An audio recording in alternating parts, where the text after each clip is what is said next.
Goeienaand, good evening, fellow South Africans and citizens of the world.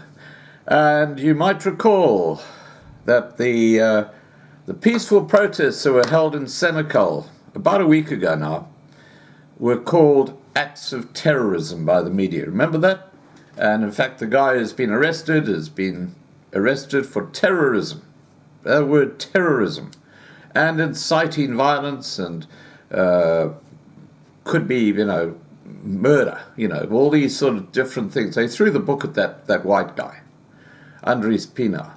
Now, what I'm going to show you now is a video that was taken earlier today in Durban, and you've got an anchor reporter on the ground covering what was a protest, or it was actually a riot, because vehicles were burnt and things like that.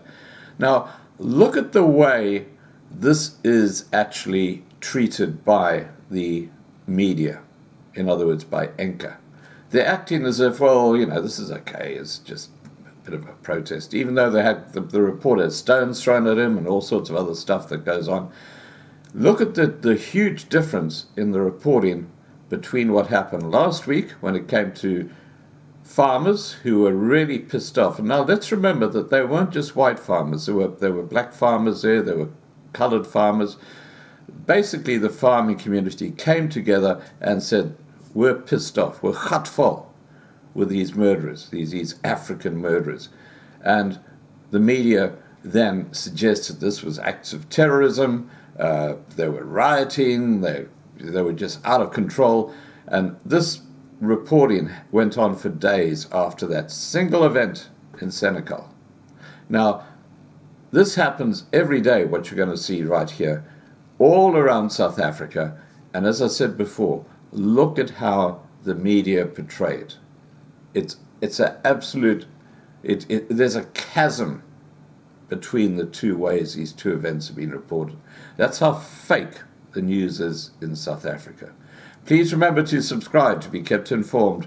Ring the bell for the updates. Please like this video. Please share this video. And above all, please stay safe. Bye for now.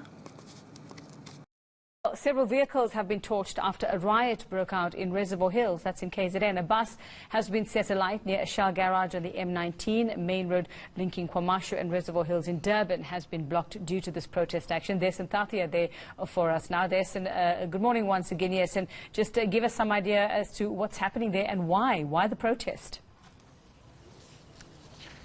Well, Yveka, while I was just waiting to chat to you, I could hear sounds of another group that's gathering in this informal settlement here behind me, and that's where police were just patrolling a short while ago. They were trying to unblock this road, and then they asked people just to step back. I'll show you what this road looks like now, because they were concerned that the protesters from this morning were now regrouping, and that's just been the nature of this riot that broke out here. It's a game of cat and mouse between police and those that have caused this destruction on this road. And just to locate where I am, Yuveka, I'm on the bottom end of Mountbatten Road.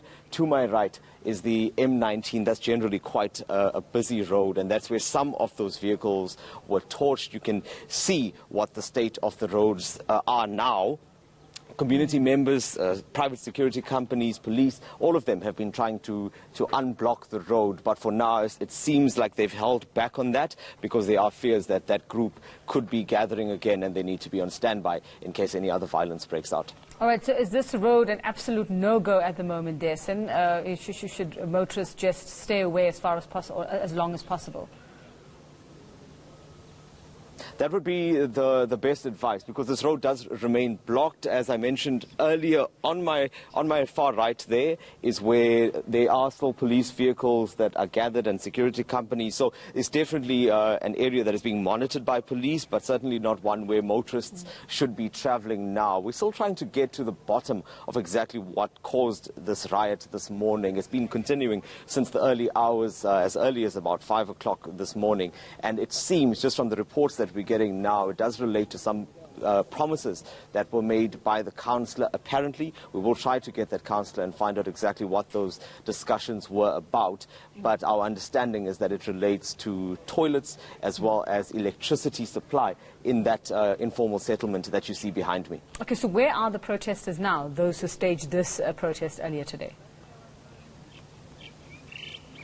Well, they've dispersed, as you would have seen in some of those videos that I posted as well. The police were traveling up and down this road with Nyala. They were firing rubber bullets. While I was waiting to chat to you, I could hear what sounded like stun grenades coming from far behind me. In fact, as we speak, I can hear it again. Let's just take a look at what's going on here. I'll just ask Terence to come with me. I can hear some screams coming from down here, Yuveka. I'm not sure if I'm going to be able to get there in time, but there's certainly a police vehicle that's traveling down there. Like I said earlier, it is certainly a game of cat and mouse, because that's what's happening. As the police move into one area, they almost squeeze these protesters into another part of this terrain. And remember, it's terrain that they are familiar with, because it's understood that they do come from this informal settlement. That's on the left of me now. I can see much further down the road now that there is a Nyala there, and that's possibly where those rubber bullets were coming from. It is circling back. There are some screams, sounds like taunts actually coming from inside the informal settlement now. But police had also mentioned earlier that they don't want to see anyone on this road. They'd even asked people to turn back. It's because they want the area to be as clear as possible while they look for... Iveka, I'm just going to step back. I can hear these protesters are now coming towards us. They've asked us to move. Okay, all right. Yes, and just take it easy. We're just going to... All right. Yeah, we're just going to... Okay, just make your way to safety, yeah. Make your way to safety, yes, and it's fine if you can't talk to us at the moment. It seems the situation flaring up there. Are you guys okay? Are you fine? Yeah. Okay, describe for us what you're seeing. No, we're good, but we did see a group that was gathering, and they did ask us to leave. So they started making their way towards the road now. In fact, even now, they're asking us to move. You'll see them all right, best you get on camera. They're shouting quite loudly. All right, but so we're just going to move towards.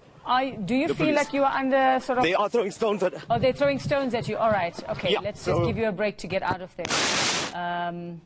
Unfortunately, that is the situation deteriorating there. Senekal is in Reservoir Hills, Mountbatten Road, one of the main roads there, and protesters had blockaded the roads.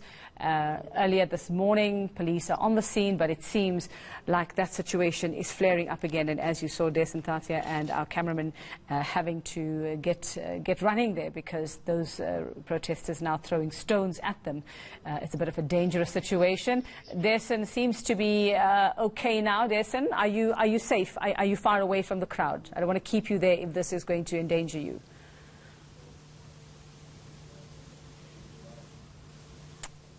Okay, it seems that we've lost the sound for just a little bit there with Senekal and the team having to make a run for it.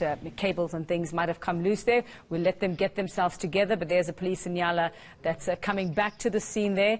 And like Derson said, we're not absolutely sure why this protest is underway, what has sparked it, but what they're hearing is that it has to do with service delivery. It has to do with the promises of provisions of infrastructure. Let's see if we've managed to connect to Derson and his sound again. Derson, can you hear me? And can you tell us, if you can hear me, can you tell us what's happening now?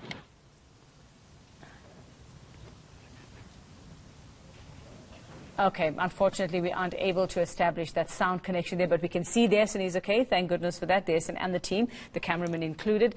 We'll try and get you some more news from there, especially for those who live in and around the area as well. It seems like it's an area that you absolutely need to avoid at the moment, Reservoir Hills. We'll get back to Derson shortly as soon as we establish our connection there and he gets his sound sorted out.